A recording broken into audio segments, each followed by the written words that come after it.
accidentally found hidden camera in guest bedroom and confronted my husband, only to learn he'd been recording my sister every time she stayed over and bribing her to stay quiet about something much worse that happened years ago. I was changing the sheets on the guest bedroom bed when something on the outlet near the dresser caught my attention. It looked newer than the others, shinier. I leaned in and peered closer, and for a second I thought I was being paranoid. But then I noticed it wasn't even plugged into anything. My stomach did that slow flip, the kind where your brain hasn't caught up yet but your body knows something is wrong. I reached for it, heart already starting to speed up, and when I pulled gently it came out far too easily. In the hollowed-out socket was a tiny black lens, a camera, a hidden freaking camera. My hand recoiled like it had been burned. I was sitting on the bed, just holding the little thing in my lap, like I was holding a bomb. My husband, Adam, decorated this room last year, said he was going to fix it up so it would be snug for when we had company. We'd had some friends stay over since then, but mostly it was my sister, Mia. She'd sleep here when she was on a break from school or after having a bad night with her boyfriend. She loved this room, called it her escape zone, and now I was here holding a camera that had been recording her. I didn't want to believe it. I was thinking, maybe it wasn't recording, maybe it was some stupid joke, maybe it was old, but deep down, I knew better. Adam's computer smart. He knows how to hide things. I didn't even confront him right away. I just sat for hours, going through every time Mia had been over, every shower she had taken, every night she slept in just a tank top and underwear. I was sick, violated not for me, but for her. And then, this cold thought seeped into my mind: what if she knew? I didn't sleep that night. I lay there, staring at the ceiling as Adam snored beside me like the world wasn't coming to an end. The next morning, I couldn't pretend. I stood in the kitchen, camera in hand, and when he walked in for coffee, I raised it. No words, just held it there like a freaking grenade. He stopped cold, didn't even attempt to feign ignorance, just whispered, "Where'd you find that?" And I could barely speak. I said, "How long's that been there?" And he just looked down, didn't say a word. That silence spoke volumes. I asked him again, more sharply, "How long?" He then muttered, "Around a year." My knees buckled. I needed to sit. I asked him why. Why would he do that? To my sister? In our home? And he said it softly, as if it wasn't the worst thing I'd ever heard. I just needed to know if she was going to tell. I said, "Tell what?" And that's when everything got worse. So much worse. He looked at me, eyes suddenly wet, but not guilty, almost defensive. He said, "You don't remember the night after your dad's funeral?" And my whole body froze. That was years ago. We weren't even married yet. It was a horrible night. Mia had slept over then too, both of us distraught with grief. I remembered crying myself to sleep and waking up with a throbbing headache. I thought he was bringing it up because I'd gotten drunk, said something stupid, I don't know. But no, he said Mia had gone to him that night, told him something she never told me, that she was scared I'd hate her if I found out. I was shaking. I kept saying, "What? What did she tell you?" But he wouldn't tell me, just said he thought she might tell me someday, and he wanted ammunition in case she did. That's why he recorded her. He said it like it was a normal, strategic move, since spying on her was self-defense. My head couldn't even get around it.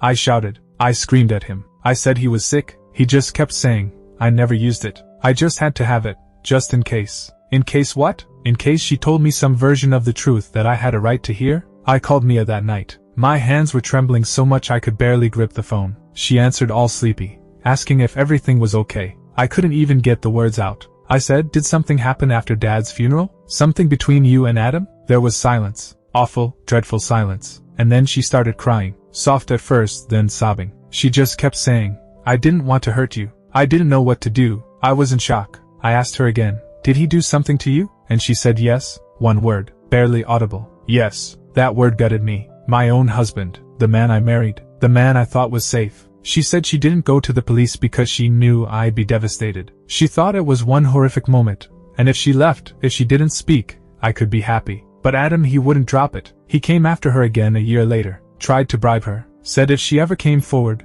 he had tapes of her walking around half naked in our house. I wanted to vomit. I wanted to burn everything. I don't even remember hanging up the phone. I just sat there, with the camera on the table, and the truth finally laid out in front of me like shattered glass. I didn't sleep for 3 nights afterwards. Not for an hour. I just walked back and forth from room to room, trying to figure out how this came to be, how I didn't see it, how I ended up with a man capable of something like that. Everything I knew about Adam started to shift, like a photo that's been defaced. The smile's still there, but the eyes are wrong now. We met in college. He was shy, smart-mannered, the kind of guy who carried your books just because, who listened more than he talked. He'd bring me coffee before class. He got teary-eyed when I introduced him to my dad. And all I can ask myself now is, was any of it real, Or was everything some act he wore until I was his? Until he thought he could control the script? I didn't talk to him for days. He slept in the guest room, yeah.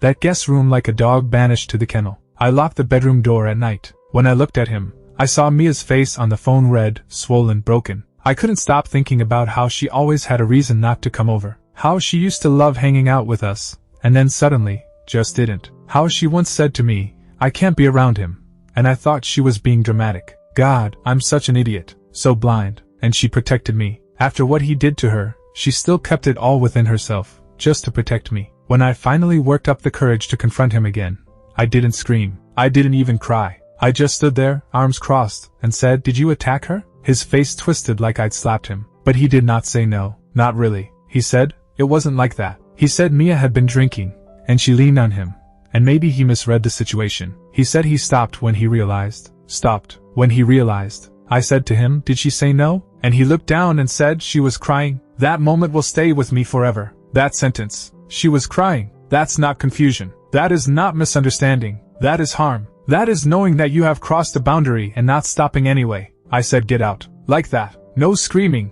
No dramatic ultimatums. Just get out. He tried to argue. Said it was his house too. Said we should go to therapy. I told him if he wasn't out by the end of the day, I'd go to the police and hand over the camera. That's when his face altered. Something shattered in it. Not fear, no. Anger. That quiet, cold anger of someone who's losing command. He said, "You'll destroy everything? Like that?" And I said, "You already have. A long time ago." He slammed the door hard enough to split the frame, but I didn't flinch. I simply sat down on the floor and finally let myself cry. Not for him. Not even for Mia, though Lord knows she was deserving of every tear. I cried for the version of my life that I thought I had. For the man I thought I loved. For the safety I thought was within my own walls. That's what grief is. Not always the person you lose, but the future you expected to have with them. Mia came by the next day. I told her she didn't need to, but she wanted to. We sat on the back porch, both of us covered in blankets even though it wasn't cold. There's something about betrayal that makes you cold in a way weather can't fix. She did not want to talk about it at first. Just sat with her tea, staring out into the yard as though it held answers. And I did not push. At last, she whispered, "I was so scared you'd hate me." I said, "Why would I hate you?" And she looked at me, her eyes shining, and said, "Because I did not stop him sooner. Because I let him stay in your life. And that destroyed me all again." I told her, "You didn't let anything happen. He made those choices. You survived it." She nodded, but I could tell she didn't believe it. Not completely. That's what trauma does even when it's not your fault. It makes you feel like you should have done more. We hugged for a long time. Longer than we've hugged in years. And for the first time in forever, I felt like her big sister again. Not somebody she needed to protect. Just somebody who finally saw her. I filed for separation a week later. The lawyer told me I had enough to press charges if I wanted. But I didn't know if I had the strength. Mia didn't want to deal with court, not yet. She's in therapy now, attempting to heal. I'm attempting too. The guest room is vacant. I took everything, the furniture, the curtains, the lamp. I couldn't stare at it anymore. It didn't seem like a room. It seemed like a scar in the shape of a door. I've been sleeping with the hallway light on. I am ashamed, a grown woman afraid of the dark in her own house. But some nights, the silence is just too loud. I keep wishing that I will wake up and none of this will be real. That Adam will walk through the door with coffee and a bad joke. And I will roll my eyes but be safe. But it is real, and he is not the man I knew. And now I have to figure out who I am without him. The house was a museum when he was away. Too quiet. Too neat. I always kept waiting that I would hear the sound of his shoes outside the door or that buzz he made when he brushed his teeth. But no, nothing. Only the sound of my own feet and the creaking of the floorboards occasionally. I did not even want to turn on the TV. I just sat with it. The silence. The brokenness. The weight of all I'd ignored for years without even realizing it. I was stuck replaying the older memories. These little flashbacks on repeat. Adam and Mia on the couch. Him questioning her about school. Him laughing too loudly at her jokes. I just thought he liked her. That he was interested in my family. I enjoyed the way he cared for her when she was young. And now all of those moments have the taste of being flavored with venom. Like I might have been able to see something so clearly that I wasn't looking. One day, I walked into his closet. I don't even know why. Maybe I thought I'd find a sign, or a journal, or something at least that would make it all clear. What I did discover, however, was an old shoebox tucked away in behind a pile of winter coats. Inside were receipts, pictures, notes I had scribbled to him years ago. I figured it was just some mushy thing, but I noticed something else than a typed-out email conversation between him and one of his old friends. I couldn't believe what I was reading. They were talking about Mia, talking about how she'd grown up fast, How she no longer appeared 17. I was going to puke. These were not careless words. They were intended, objectifying, sickening. This was not an accident. This wasn't a one-time lapse in judgment. He'd been stalking her for years, courting her actually. And I was right there, all along, thinking that I had the perfect, respectful man. I started going to therapy. I needed help unwinding the mess in my head. I'd never gone to therapy before, always thought that I was tough enough to get things untangled myself. But this was worse than heartbreak. This was betrayal that cut to the bone. The therapist did something in the first session that stopped me cold. She said, "Do you trust your own judgment?" And I didn't know how to answer. That was the worst. It wasn't just that I married somebody who could do something horrible. It's that I didn't have a clue. I blew every warning sign. I ignored any instinct. And if I couldn't trust myself enough to realize that, then how could I ever trust myself? Mia and I started spending more time together. We'd begun with nothing but silence. We hadn't talked about what had happened. We just watched movies, cooked dinner, strolled around the park near my house. But there was this cozy closeness building between us again, as if we were rewriting our relationship, restitching the places that had torn. She said, "One of the nights we stayed on the porch, I considered telling you, so many times. But every time I looked at how happy you were with him, I just couldn't. I said you didn't owe me that pain, him." And we just sat there, holding hands, waiting for the stars to come out. That was the first time I slept without leaving the hallway light on. A month passed. Then too, I started putting things back together. Not all at once and not very quickly, but gradually. I painted the guest room a light green. Mia helped me pick out the color. We teased that it was the color of healing, whatever that's called. I had the old furniture removed, bought a new dresser, installed new outlets, ones I chose and installed myself. Not out of necessity, but to take back control. To be able to say, "This room belongs to me now." Safe, clean, no secrets hidden in the walls. Legally, it was a mess. Adam's lawyer phoned, and at first, they tried to deny the camera, saying it was not employed maliciously. But I had the tape. I had the receipts. I had Mia if it came to it, but I didn't want her to be involved in court. So we made a deal. He signed the house over, walked away from his share of the savings. I don't know where he went after that. I don't care. He's gone out of my life, out of hers. And if there is justice in the universe, out of anyone's else as well. They say that betrayal is a moment, a stab in the back. But that isn't the way it feels. It's not one sharp cut. It's 100 little breaks that add up over the years. Some so small you barely even register until one day the whole thing falls apart. And then you're left standing in the ruins, trying to sift through what pieces are still yours. What pieces you can cling to. I'm finding now that it's all right to cling to the broken pieces. That healing isn't about pretending like the pain never happened, it's about providing space for it. Letting it coexist with the hope, not in place of it. Some mornings I wake up still with that tightness in my chest, like something is wrong, when it is not. But then I look around and I remember that I'm safe. I'm free. I'm healing. I have Mia. And most importantly, she has me. Not the spaced out sister I used to be, the actual me. Here, vigilant, tougher than I ever thought I'd have to be. I never imagined I'd ever tell anyone other than my family what happened. For so long, it was a secret I felt I had to keep locked inside, wrapped in protective, not because I was embarrassed, but safeguarding. Like if I'd said it to myself aloud, that it would grow fangs, turn into something bigger than what it was now. But then something shifted a couple of weeks ago. I ran into one of my old friends at the supermarket, someone I'd not seen in years, before me and Adam even started dating. She asked me how married life was for me, if we were going to be having children anytime soon. And for a second, I just stood there with my face set in a smile, trying to think of something to say. I could have lied, and told something bland. But no, I just said, actually, we're not together anymore. And then the rest followed behind it.